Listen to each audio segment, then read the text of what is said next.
Let's turn our attention to the respiratory system, which will be material on the next quiz. All right, so it's going to be material on the next quiz, not on this exam. So, functions of the respiratory system. Gas exchange is the obvious one, right? In goes the good air, out comes the bad. But another function is acid-base balance. Okay? So gas exchange and acid-base balance. In anatomy, you probably only talked about the external respiration. That is, exchange of gases between the atmosphere and the blood in the lungs. But we also, in here, need to talk about exchange of gases between the blood and the tissues, what we would call internal respiration. So we're going to do both. Let's do a quick review of the anatomy of the system. The nose, of course, warms, moistens, filters the air. Your pharynx, also called the throat, is the common chamber of digestion and respiration. The air then goes down into the larynx.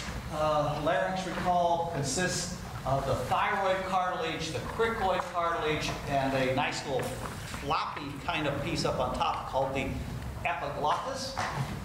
If we look down inside the larynx, we have the vocal cords. Right? So here are the vocal cords. And of course, we produce our speech by blowing air over the vocal cords, causing them to vibrate and producing the sounds that we produce. We'll talk about smoking a little bit later in the course, but because the vocal cords are right there at the start of the respiratory system, they get the first hot blast of smoke from the cigarette, and they're readily damaged. So almost always you can tell the voice of a smoker. It has that kind of raspy sound.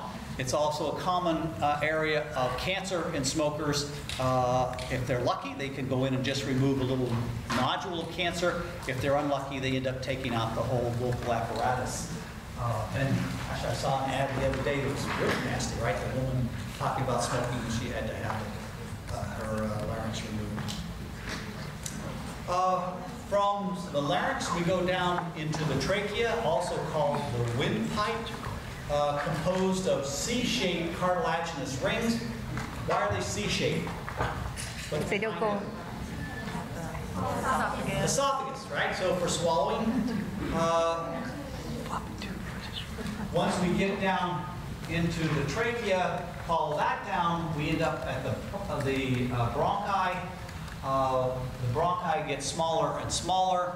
Eventually, the bronchi lead to little tubes that have no cartilage that we call the bronchioles. Right, so smooth muscle only. Well, of course, epithelium, but no cartilage. Here we are in the bronchioles. And then the bronchioles lead to alveolar ducts. And in the end, we end up with the alveoli, these kind of little empty grape-like clusters at the end of the respiratory system. You see why sometimes people talk about the respiratory tree? Right? Can you see it upside down, right? It's an upside down tree. The alveoli are a single cell layer thick. Of course, we know that capillaries are a single cell layer thick, and so they're trying to show a capillary here. Here's an alveolus, and because it's a single layer thick and the capillary is a single cell layer thick, gas exchange readily occurs. Right? By diffusion, we can get oxygen into the blood and CO2 out of the blood. There are these specialized cells in the alveoli called surfactant cells. We'll talk about those a little bit later. This is where the actual gas exchange occurs. The surfactant cell? Surfactant. Yeah, that's where the gas exchange occurs. Actually, alveoli is where the gas exchange occurs. Surfactant cells produce a chemical called surfactant that will become important to us a little bit later. Your lungs are everything beyond the primary bronchi. So all of the rest of those things that we talked about beyond the primary bronchi make up the lungs. Very spongy-like tissues. And recall from anatomy that the right lung has 3 lobes, the left lung has just 2 lobes, and is smaller because of the heart. also recall that the lungs are in the thoracic cavity, but they have their own kind of special sac around them called the pleura. Right? So here's a lung, and then out there, lying in the inside of the chest cavity, we would have the parietal pleura, and then wrapped around the lungs themselves is the visceral pleura. Right, so around there is the visceral pleura. Between the two, there's a potential space, although there's not actually space there. There's a vacuum in there, right? The pleural cavity. Let's stop there. We'll talk about ventilation next Wednesday. So, picked up his wrench that he had been using during his work, and so he looked everywhere for it, couldn't find it, said, geez, I lost my wrench. So he went back to work, and he's working in the yard, and he looks over and he sees his dog Mace eating grass like crazy. You know how dogs eat grass? Well, Mace is almost like grazing like a cow would graze. I mean, eating this grass. So he went over to see what Mace was doing, and Mace has actually uncovered his wrench that had laid down in the grass. Now, he was a little bit of an amateur songwriter, and so he wrote a little song about this. If I sing just a few bars, I think you might recognize the song. Let's see if you do. So it goes like this. A grazing mace, how sweet the hound that found a wrench for me. It was... Well, you guys know the song, right? You know how that goes.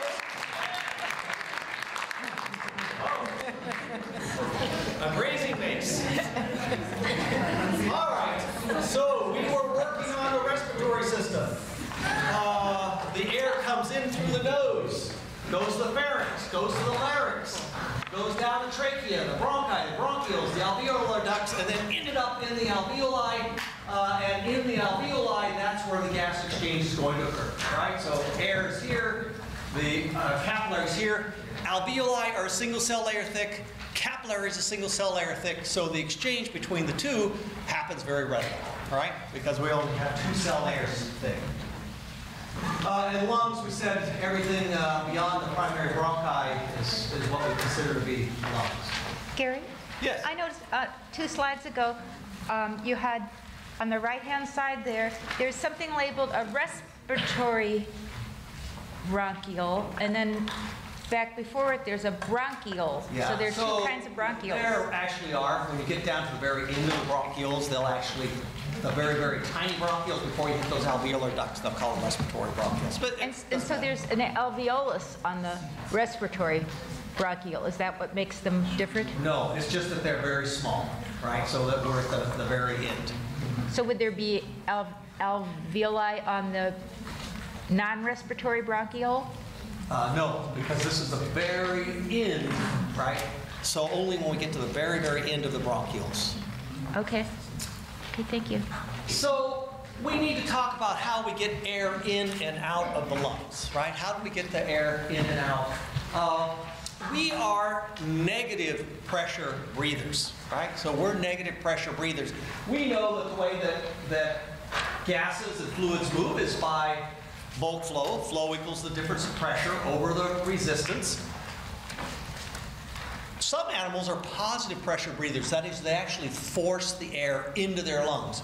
We're negative pressure breathers. We're going to suck the air into our lungs. And so let's look at these pressures that we have. Of a positive breather, a frog is a positive breather, and they actually breathe both through their skin and by forcing air down into their lungs.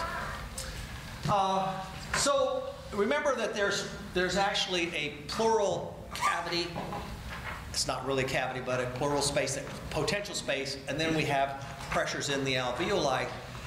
So that space in the pleural area is going to vary in pressure depending upon whether we're allowing the air to be pulled in or if we're doing an expiration. And so it turns out if we look at those pressures, the interpleural pressure varies from -6 millimeters of mercury to -3. That is, these are pressures less than atmospheric pressure, right? Atmospheric pressure wherever we are, 760 or whatever.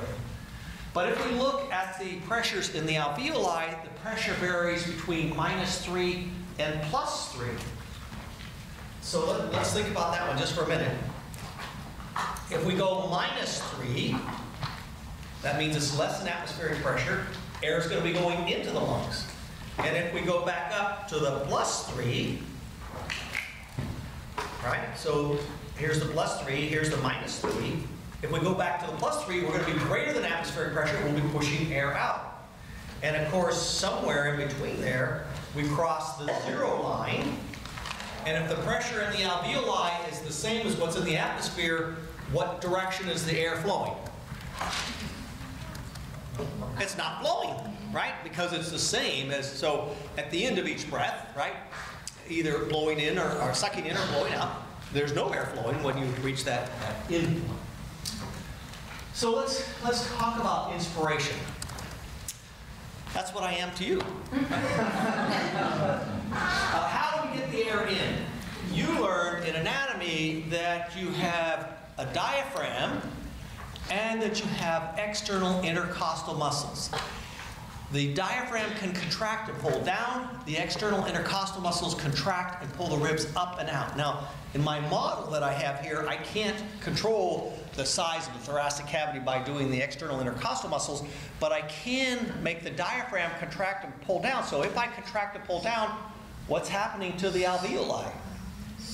Or the lungs, right? So how am I doing that? Well, you learned in chemistry about the ideal gas laws, and when I pull down, I've expanded the volume, and if the volume goes down, the volume goes up, the pressure will go down. The atmosphere then pushes air in because I've expanded the volume, right? And the pressure's gone down, so I'm going to -3, +3, -3, +3, right? So that's inspiration. What about expiration? Expiration is normally a passive process. So your alveoli have elastic tissue in them. And when you stop inhaling, the elastic tissue snaps back and pushes the air out, just as in my model. So I can inhale, and now I can just let go, and the air went out because of the elasticity of the tissue, right? So expiration is normally a passive process, but you know you can make it an active process. If I gave you all balloons and I said blow up the balloon, it's going to be a much different feeling than what you're doing right now, right? You're going to have to push the air out. So if we want expiration to be active, you can contract the internal intercostal muscles. That pulls the ribs down and in, and you can also contract your abdominal muscles. So if you put your hand on your abdomen and you blow out forcefully, you can feel those abdominal muscles contract. It's pushing in on the viscera, pushing up on the lungs, really up on the diaphragm, to push the air out. Okay, so expiration normally passive, but can be active if you need to push the air out. The normally passive part, folks, I think you can actually feel that. So when you inhale, if you want to exhale, what do? You just stop inhaling, right? It's passive. The elasticity pushes the air back out. Okay. So let's look at our bulk flow again, right? We know flow equals the difference in pressure over the resistance. We've looked at the difference in pressure. Let's look at the resistance. And we know from when we looked at resistance early in the course that the resistance is equal to the length times viscosity over the radius to the fourth. And we got the pi and the 8 in there, but we don't really need to worry about those at this time. The length of the vessels for the tubing for the respiration, they don't change, unlike what we talked about in the cardiovascular system where we can change the length. Viscosity is minimal and doesn't change, right? So the viscosity, the thickness of the air, really doesn't change, right? I mean, you could breathe in helium, which is very thin, and your voice talks like Donald Duck or something, but you aren't normally going to have a change in viscosity. So the only thing that we really have to worry about is the radius to the fourth power. And you know from our discussion in the autonomic nervous system that the sympathetic nervous system can cause dilation of those bronchioles, right? We can cause dilation. Or if you had inflammation, you could get constriction of the bronchioles, right? But the sympathetic nervous system is going to cause dilation. Parasympathetic can cause constriction. Right? Sympathetic, parasympathetic. So sympathetic dilates, parasympathetic constricts. Yes? If you're running, will your sympathetic system kick in? It does. So as you start to run, sympathetic will kick in. There's something else that's going to happen, and we'll talk about in a minute in terms of this perfusion, ventilation matching. But sympathetic certainly will cause dilation of those bronchioles. Carbon dioxide can dilate the bronchioles. So if carbon dioxide begins to accumulate, your bronchioles will dilate. Does that make sense? If you start to get excess CO2 coming from the blood, because you're exercising, we'd want those bronchioles to dilate, right? And so those will dilate. There's another factor that I don't have up here, but it's kind of interesting. That is, when you inhale, you actually, remember we talked about inhaling, pulling on the vena cava? Well, when you inhale, you also pull on the bronchioles, and that tends to open up those tubes. When you exhale, the bronchioles tend to get slightly smaller. Make sense? Right? Inhaling negative pressure in that pleural cavity, you're not only pulling on the alveoli, you're pulling on the bronchioles.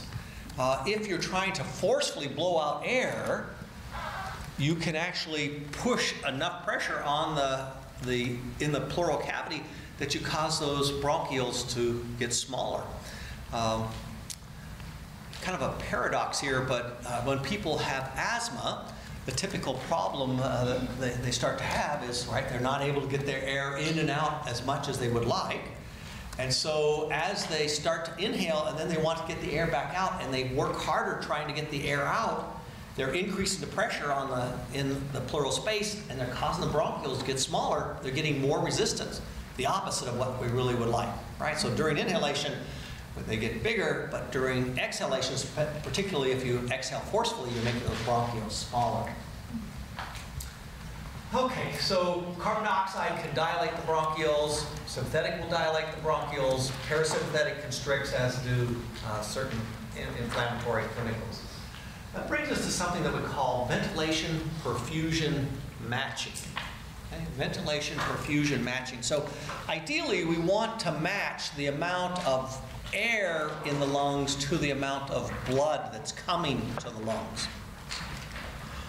Because we're upright animals, there's not always the best match of ventilation and perfusion. So let's see if I made this so I can enlarge this. No, I didn't. So if you think about the upper part of your lungs, there's lots of air that can get to the upper part of the lungs very easily, right? Because it's the top. But it's hard for the blood to get up there because it's above the heart. So if we look at that above the heart area, the upper part of the lungs are going to be overventilated and underperfused. Right? So there are lots and lots of ventilation, but not enough blood flow. We don't care about this ratio, but it says 3.4. But if you look at the lower part of the lungs, down here, there's really, really good blood flow, but not as good ventilation because we're way down in the lungs. And so it's trying to show you here that the ventilation's, right, not as good as the blood flow relatively. And so we end up with a lot lower ratio of the ventilation to perfusion. Right? So the upper lungs are overventilated and underperfused. The lower lungs are underventilated and overperfused. Right? Opposite for each.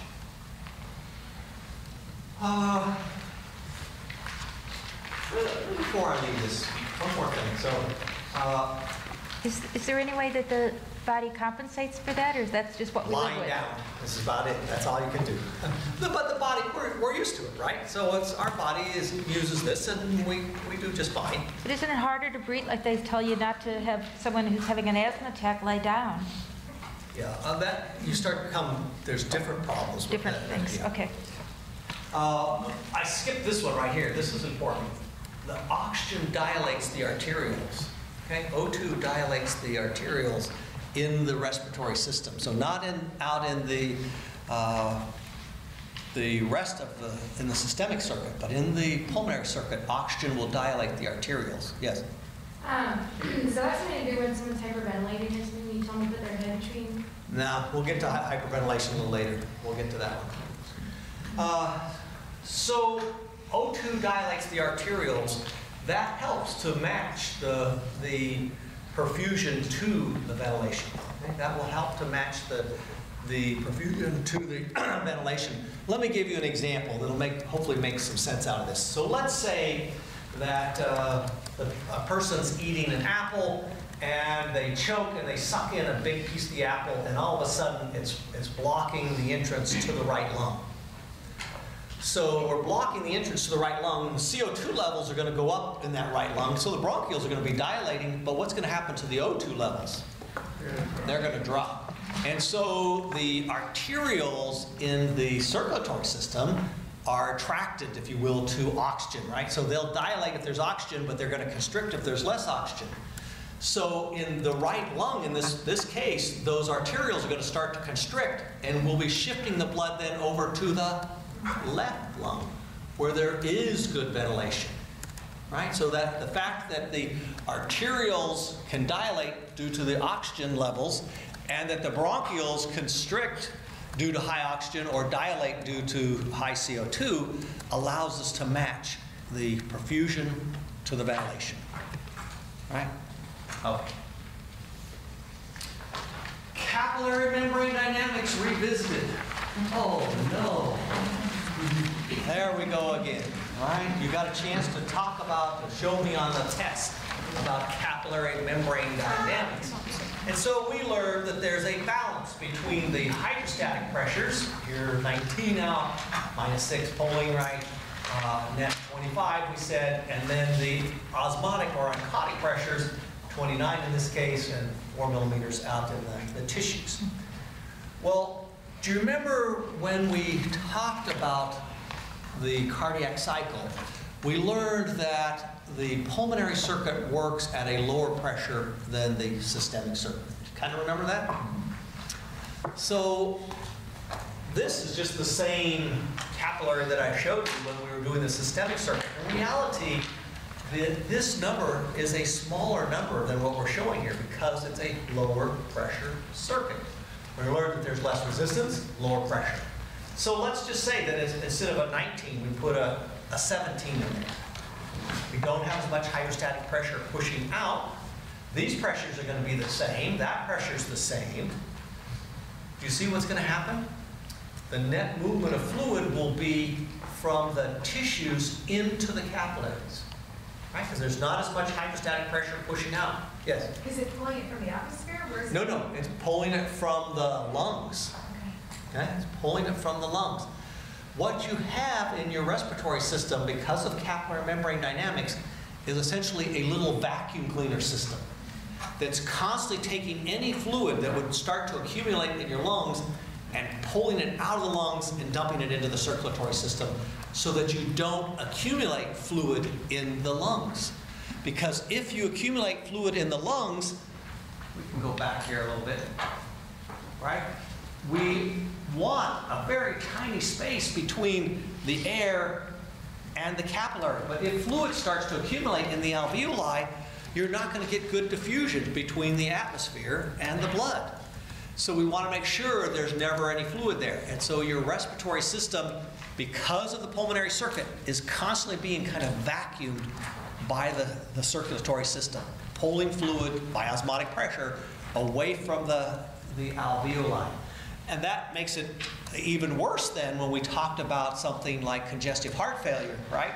Where pressure can start to build up in the pulmonary circuit and you start to exceed the oncotic pressure, and fluid then would start to push into the lungs, into that space, and you're going to have a hard time moving fluid, moving gases. Oh, so are they drowning? They're drowning, okay, in their own fluid. And that's why we talked about, right, that people end up not lying down at night when they're trying to sleep. They'll end up sitting up, trying to keep the fluid from accumulating in their lungs. All right, respirometry. Those of you that have lab on Monday, you got a chance to do respirometry, right?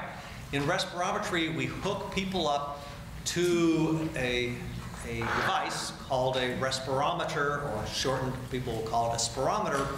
And you breathe into that device, and we can measure the air that comes in and out. So the air that comes in and out at rest, or at any time, is called tidal volume. So right now, you're breathing in, breathing out. We call that your tidal volume. You don't need to know it, but typically it's about half a liter. You know that you can inhale and exhale much larger volumes than that. So we can suck in a lot more air or blow out a lot more air. And so the air that we can suck in extra, we call the inspiratory reserve volume. The air that we can push out extra is called the expiratory reserve volume. When you blow all your air out, there is still air left in the lungs, because in the pleural space, there is always a negative pressure. If you look at my model, those lungs are still inflated, albeit not as much, but they still are inflated. So even when we blow out forcefully, there's still air left in the lungs. We're going to call that the residual volume. Again, not that we need to know what these values are, but it's about a liter on average. When respiratory physiologists, yes? So tidal volume, doesn't only stay like that, right? No. So if you start taking deeper breaths, you're running, right?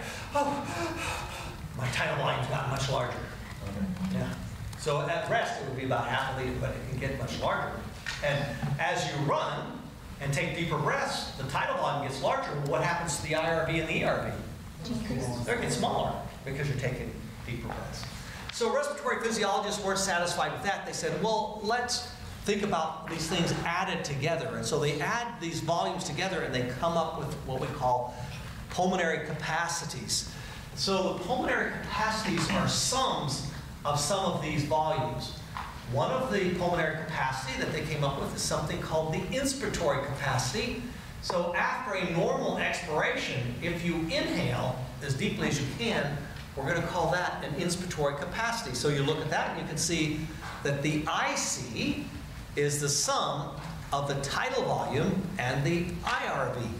Right? That's your inspiratory capacity. Something called the vital capacity is your total ability to move air in and out of your lungs. If you take as deep a breath as possible and blow all the air out, you have your vital capacity.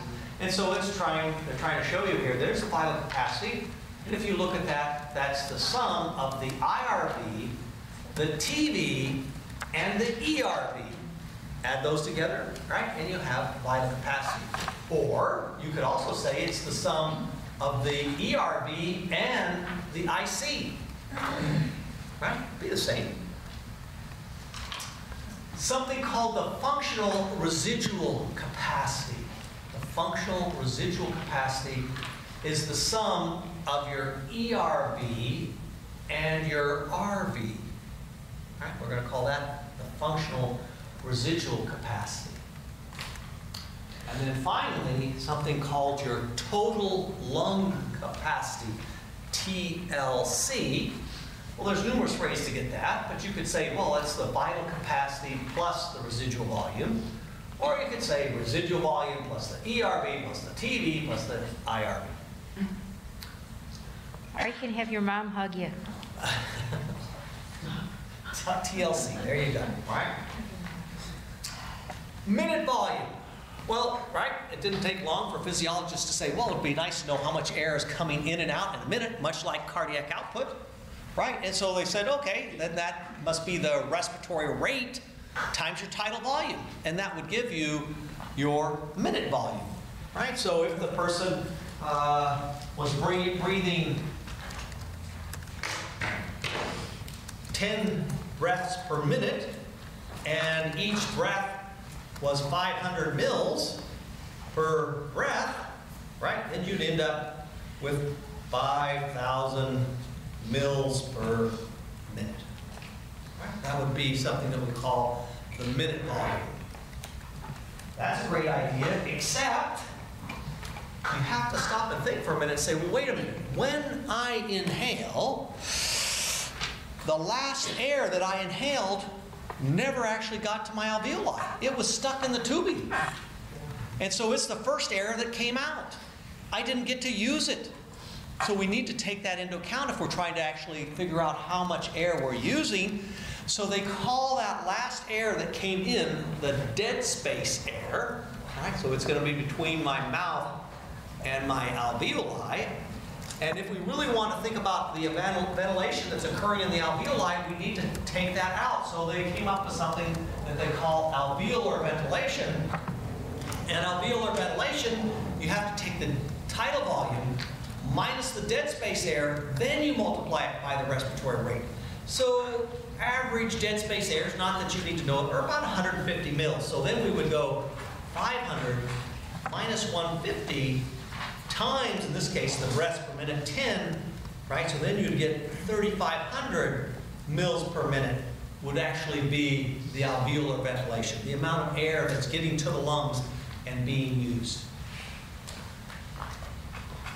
If you think about that one for a minute, alveolar ventilation, the useful air, if you're out for a run and you start to go up a really steep hill and you start to kind of hyperventilate, you're really not getting much alveolar ventilation. Right? So you're running up the hill, and instead of deeper breaths, you're going, well, all you're doing is moving, right? It's just going into the dead space, right? So you're moving the dead space in and out really good, really fast, but you're hardly getting any alveolar ventilation. Energy requirements for breathing. We spend very little energy doing breathing. I'll tell you a number here, you don't need to know it, but an average person only burns about 3% of their calories a day doing respiration, all day for 24 hours. Hardly any calories, because there's very little resistance to the flow of air. And again, you can kind of feel it, right? It's not work to breathe. You can breathe easily, unless you have a respiratory disease. We'll talk about that in a second. One of the reasons that it's so easy to breathe, besides the fact there's lack of resistance, is that your alveoli have surfactant. Right? So we mentioned that surfactant a little bit earlier, right? We said the alveoli produce surfactant. It lowers the surface tension in the alveoli. Okay? It lowers the surface tension in the alveoli, which means when you inhale, it's very easy to bring the alveoli open. And when you exhale, they come back, but they don't collapse because of this surfactant. They called surfactant that name because they said it's a surface active agent, and it lowers surface tension. If you have a good wax job on your car, I know you don't right now because you've been too busy studying, right? But if you did, and you spray water on there, the water would bubble up. Right? You'd see bubbles everywhere.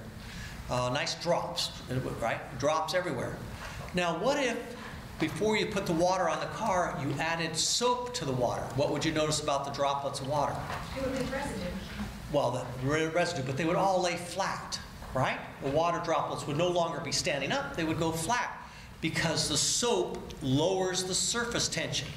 And surfactant, this chemical that we have in our lungs, lowers the surface tension in our lungs and stops the alveoli from collapsing and makes it very easy to pull them open.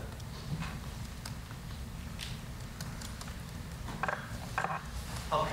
I said minimum resistance here due to minimum resistance, and it makes it easy to breathe. In people that have respiratory illnesses like COPD, right, the chronic obstructive pulmonary diseases, their resistance goes up dramatically, and it does start to become very difficult to breathe. And one of the exercises you could do on your own at home, right, or if you're in a fast food restaurant, take a straw and try breathing through a straw. So if you do that, if you take the straw and try to breathe through it, at first you say, well, this is not so bad, I can do this. But if you do it for a few minutes, you'll start to say, whoa, this is a lot of work, right? So more than a couple minutes, you're trying to push the air in and out of that tube. It's a lot of work because of the resistance that's in there. And that's what it's like for someone, for instance, that has asthma. Yes? Is there holes in their lungs? Is there in their alveoli? Is it just the air is not getting? No. So in asthma, the bronchioles are filled with lots of mucus and there's constriction. So it's really just like breathing through the straw. All right, let's talk about how gases diffuse between the atmosphere and the blood, the actual gas exchange. So movement of gases between the atmosphere and the blood is only by diffusion, right? So this is about diffusion. And in chemistry you learned, hopefully you learned, that the air around us is mostly nitrogen. Right? So it's about 79% nitrogen, only about 21% oxygen, and trace amounts of carbon dioxide. When we think about the exchange of gases, we have to use something called the partial pressure of the gas to try to understand how the gases diffuse and to think about the concentrations. You know that when you go to high altitudes, it's very hard to breathe. It turns out, if you're at 10,000 feet, 20,000 feet, it's still 21% oxygen. So the percentage of oxygen hasn't changed at all. Right? It's still got the same amount of oxygen. Right? People say, well, I'm having a hard time breathing because there's less oxygen. You can say, no, it's the same amount of oxygen. It's 21%. However, when you have less atmospheric pressure, the volume has expanded. Right? So think back when we were talking about the inner ear. We said if we fill a balloon up with air here, and we travel to Lake Tahoe, 6,000 feet, the balloon will be much larger. Now it's still 21% oxygen, but the volume has expanded. And if we're trying to collect oxygen molecules at 6,000 feet or 10,000 feet, it's really hard to collect them because they're all spread out. Right? So it's the same percentage, but the volume has expanded dramatically. So we need a different way to measure the concentration of a gas rather than just thinking about percentage. And that way that we measure it is by doing something that we call the partial pressure of the gas. To get the partial pressure of a gas, you take the percentage of the gas times the atmospheric pressure. Right? So we're going to take the percent O2 times the atmospheric pressure, and that will give us the partial pressure of the gas. In one sense, we're talking about the penetrating power of the gas. Right? When we're talking about partial pressure, its ability to penetrate is dependent upon that partial pressure. So here's a table right out of your textbook. It shows us here at sea level, right? 0 atmospheric pressure, 760. The PO2 in the air, 159, right? So 0.21 times 760. And we can just follow that for a minute. So if you look right at 30,000 feet, it goes down dramatically, right, to 226. If we look, there's the atmospheric pressure. If we look at the PO2 in the air, 159 down to 47. PO2 in the alveoli is going to be dependent upon what's the partial pressure in the atmosphere. You can see that it dropped. But what we're really interested in is the partial pressure of oxygen in the arterial blood. Okay? So if we look, partial pressure of oxygen in our blood right now, about 100 millimeters of mercury.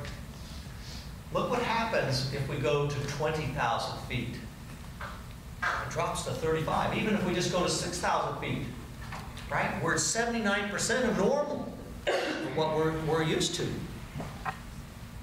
So at high altitudes, it becomes very difficult to breathe because the penetrating power of the gas, the partial pressure, has dramatically reduced.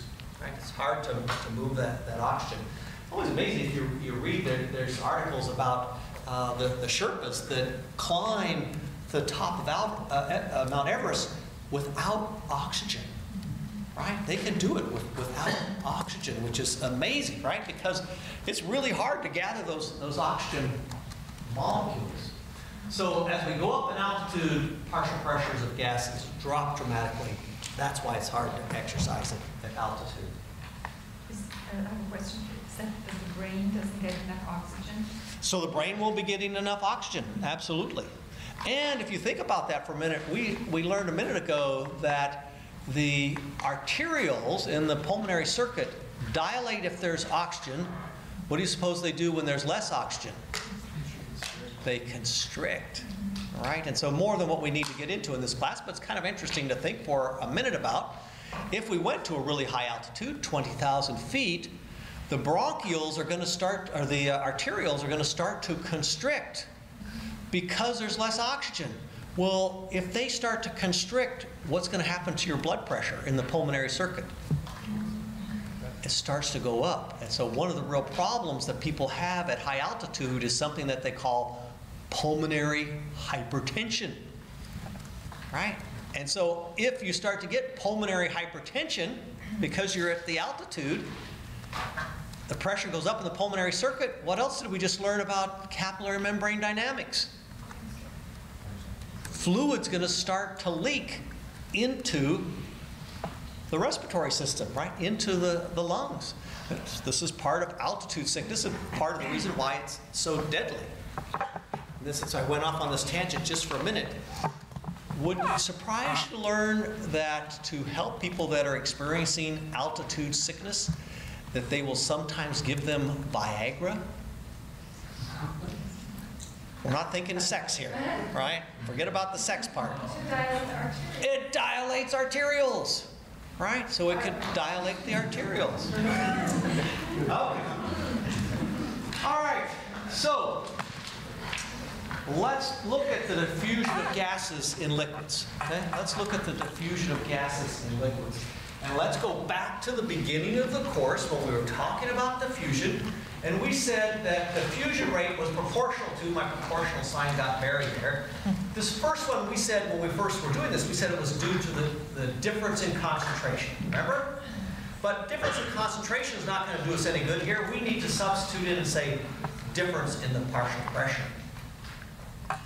We know that temperature is a factor, right? So increased temperature, better diffusion. Not really much of a factor here, but we're talking about. Cross-sectional area. We know increased cross-sectional area increases the diffusion rate. And then here's a new one for us, the solubility of the gas in the liquid. So we're going to add solubility of the gas in the liquid. Not all gases are as soluble in liquids as others. For instance, carbon dioxide, and I don't care that you know this number, but is about 20 times more soluble in water than is oxygen. Okay? So it's very easy for carbon dioxide to diffuse into water. Is it a surprise that they use carbon dioxide in your carbonated beverages? It's very easy to get the CO2 to go in because it's very soluble. The early chemists, when they were first discovering gases, there was a cave somewhere in France where they knew that animals that went in there died, and there were dead animals around. And so they had figured out oxygen. They were able to rig up an ability to have oxygen. They went into this cave and they took a glass of water and poured it back and forth, and pretty soon they saw bubbles coming out of the water. So the CO2 that was in that cave had readily dissolved into the water that they had. All right, so solubility is a factor. And then down in the denominator, same thing we had before, cross-sectional, square root of the molecular weight and the distance. Greater distance, greater molecular weight, slower rate of diffusion. So what we're interested in is the diffusion of oxygen and carbon dioxide between the atmosphere and the blood and the tissues, right? That's what we're trying to do. And so this next little chart here, or table, diagram shows us the changes in the partial pressure of oxygen and the partial pressure of carbon dioxide that we expect to see as we move through the cardiovascular system. So let's start with oxygen. And this is trying to represent the lungs. Here's the alveoli. We don't really care. It turns out the PO2 in the alveoli is about 105, but the PO2 in the pulmonary veins is approximately 100 millimeters of mercury. A little less than what it is in the alveoli, really because there's a little bit of dilution. Not all of the blood, again, not much you need to know this, but not all the blood that goes to the lungs gets fully charged with oxygen. So the PO2 in the pulmonary veins is 100. PO2, of course, in the aorta is going to be 100. So they're trying to show, right, we're off to the left ventricle. There we are, PO2 of 100. And of course, we go out to the tissues, and oxygen is going to be lost to the tissues, right? We want it to diffuse into the tissues. And so we can see that coming back in the veins, the systemic veins, the PO2 of oxygen has dropped to 40. We're going to go back to the pulmonary circuit, back, right, to the pulmonary artery, PO2 of 40, go to the lungs, charge up again. And so when we look at the partial pressures of oxygen, it goes from 100 to 40, 100, 40, over and over again, right? So PO2 of 100 we expect in the pulmonary veins and the aorta, and then coming back in the veins we expect a PO2 of 40. Let's look now at the partial pressures of carbon dioxide. What happens to the partial pressures of carbon dioxide? So let's start the carbon dioxide here in the tissues, because that's where CO2 is produced. And it turns out that the partial pressure of carbon dioxide coming back from the systemic veins is about 46 millimeters of mercury. Right? And so it's coming from the tissues. We're in the systemic veins, come back up into the pulmonary circuit, out to the lungs. It's 46 going out to the lungs, and of course we want to get rid of CO2 when we go to the lungs. So the CO2, PCO2 will drop after we come out of the lungs to a 40, right? So we're trying to show here PCO2 of 40. So if we're looking at carbon dioxide partial pressures, it's 46 coming out of the tissues, but we go to the lungs, dump the CO2, and it goes to 40, go back, fill up with CO2 again, 46, 40, 46, 40. Think about that for a minute, right? So the partial pressure of carbon dioxide is only changing from 46 to 40, only 6 millimeters of mercury, but the partial pressure of oxygen is changing from 100 to 40. So are we moving a lot more oxygen than carbon dioxide?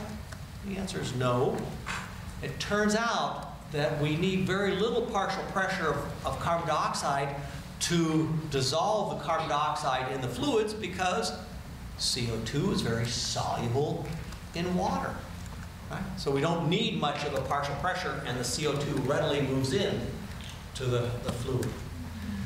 As I said in this course, I'm not real big on having you memorize numbers, folks, but these are some numbers I'd like you to know. Okay? PO2 of 100 down to 40. PCO2 of 46 down to 40. The reason that I'd like you to know them is they're common numbers that will show up particularly in emergency rooms. So the patient arrives at the emergency room, and one of the things that is sometimes requested, the doctor will say, I need blood gases stat, all right? I need these blood gases right now. They will take a sample of the venous blood, and they'll take a sample of the arterial blood. They'll run them into the lab, and they'll find out, do they have adequate amounts of oxygen in their arterial blood? Do they have excess amounts of carbon dioxide in the venous blood? Right? And so it's a really important number when people are, for instance, in respiratory distress, to have these arterial blood gases and venous blood gases done. And it's nice for you to know that if they come back and they say, oh, the PO2, the arterial PO2 was 45, say, oh, great, that's really good. No, an arterial PO2 of 45 would be horrible, right? So I would like you to learn those numbers. Well, let's look at how we actually transport the oxygen and carbon dioxide. And we know pretty much how oxygen is transported. We've been there before. We know that the major way that oxygen is transported is attached to hemoglobin. It turns out you can actually transport a small amount of oxygen in the plasma, only about 2% of it, right? So tiny. So most of your oxygen is transported attached to hemoglobin, 98%. We call it oxyhemoglobin. It'll be attached to the hemoglobin. That's how we're going to transport our oxygen. Every molecule of hemoglobin binds with 4 molecules of oxygen. We've talked about that before. We knew that.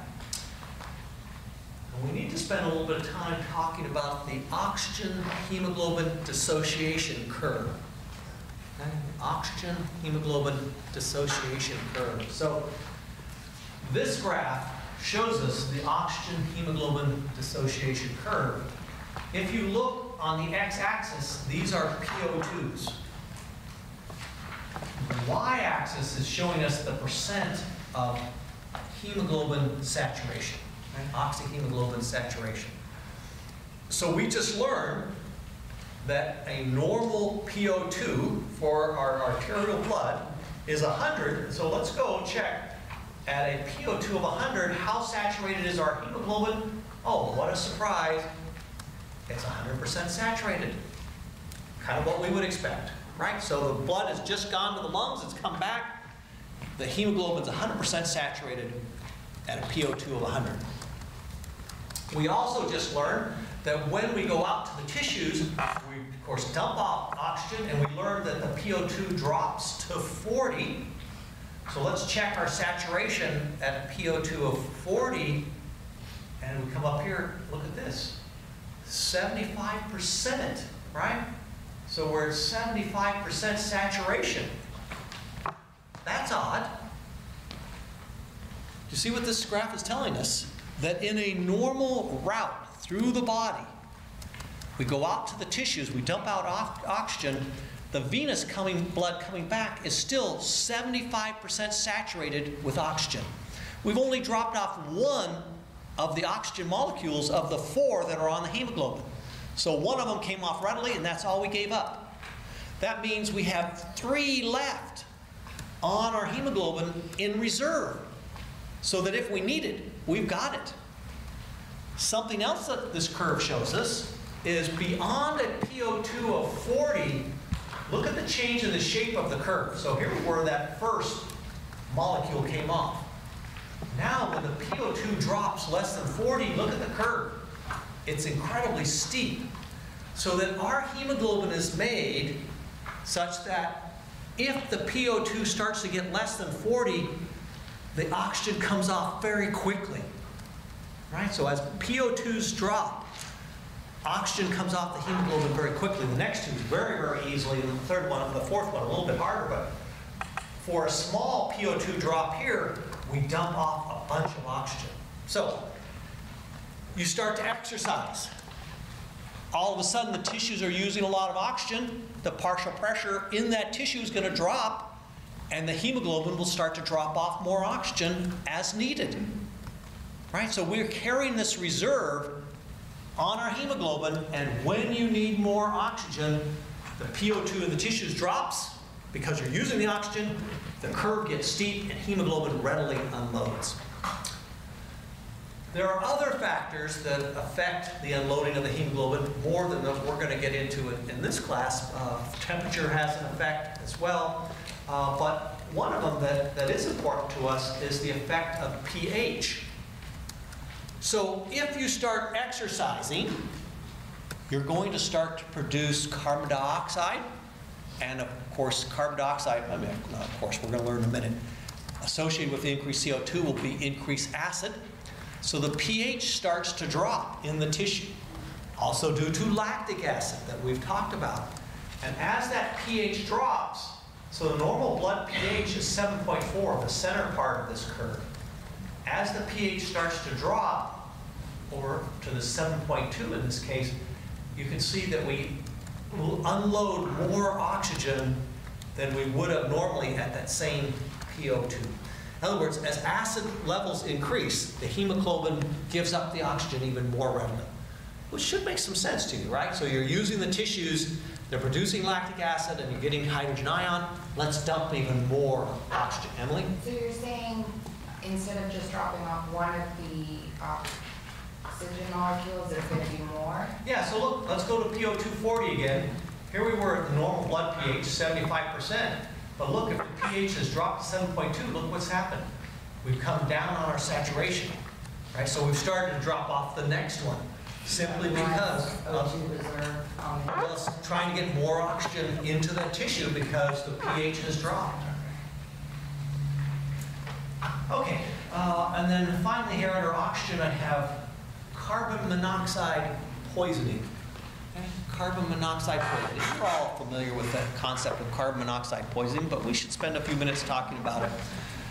Carbon monoxide. I'm sorry, so you said increased CO2 equals, it increases the pH? It lowers the pH. Oh, lowers the Increases pH. hydrogen, lowers pH. Increases hydrogen. Thank you. So carbon monoxide is odorless and colorless, and it's produced when you have only partial combustion of molecules. Because it's odorless and it's colorless, it's very dangerous. Dangerous? No, dangerous, right? Carbon monoxide binds to the hemoglobin at the same site as the oxygen binds. But when it binds to the hemoglobin, it binds and has a stronger chemical bond than does oxygen. So it tends not to let go of the hemoglobin like oxygen normally would. So when you're exposed to carbon monoxide, the carbon monoxide is going to tend to stick to the hemoglobin, and it will then block oxygen from attaching. The other thing that's kind of unique about this, do you remember we talked about the color change between oxyhemoglobin and deoxygenated hemoglobin? When carbon monoxide is attached to hemoglobin, it causes the same color shift in hemoglobin as oxygen. And so the blood will still appear to be bright red, even though the person's not carrying adequate amounts of oxygen. These days in California, you're required to have a carbon monoxide detector in your home, right? All homes are required. It didn't used to be that way. And again, very, very dangerous gas. So I'll give you a couple of carbon monoxide stories, two of them from this area that I've seen over my years that I've been here. One of these happened in Salinas, the other one happened in Castroville years ago. In both cases, the carbon monoxide poisoning involved Hispanic families that didn't have much money. It was winter time. The first one, very interesting, in Salinas, the neighbors noticed that the family wasn't coming and going. They called police. Police came and everybody was in their bed and they were all dead. So what the earth happened here, right? They couldn't figure out why these people died. Did they get food poisoning? What's going on? Well, in the house was a barbecue, but by the time, of course, they found it, the ashes were completely cold. And what they eventually figured out is that it was middle of winter, it was cold, the family had had a barbecue outside, and after they were done with the barbecue, they said, well, it's cold outside, let's bring the barbecue inside and it will heat the house. Makes perfect sense, right? Except briquettes produce large quantities of carbon monoxide. So the family had been killed by the presence of the coals in the house. Similar situation occurred in Castroville 15 years ago or so. Other carbon monoxide stories you've probably heard about, right? So it was a number of years ago, but this one was really sad. A Boy Scout troop on the East Coast went camping in the snow, and they had brought a kerosene heater, and they brought the kerosene heater inside the tent. You would hope the Boy Scouts would know better, right? Kerosene heaters produce carbon monoxide, enclosed space, right? The Boy Scouts died of the carbon monoxide poisoning. Another one, Southern California, a number of years ago, a family, it was a cold morning. It happened to be a Sunday. The father got up early and said, well, gosh, I'll go out and warm the car up so when we get in it won't be cold. He left the door open between the garage and the house. Everybody found dead in the house, right? He was dressed. Nobody else had gotten up and dressed yet. Anyway, odorless, colorless. You should have a carbon monoxide detector in your house. It's required by law. Hopefully you do. Yes? How long does it take? So, so the question is, how long does it take? It really depends on how much normal air, good air you're getting in, and the carbon monoxide. So it varies. There's no easy answer to that question, right? Varies dramatically. If you find somebody that you suspect has had carbon monoxide poisoning, get them outside. Certainly do artificial respiration, but you need to call 911 because the only thing that's really going to save them is administration of pure oxygen.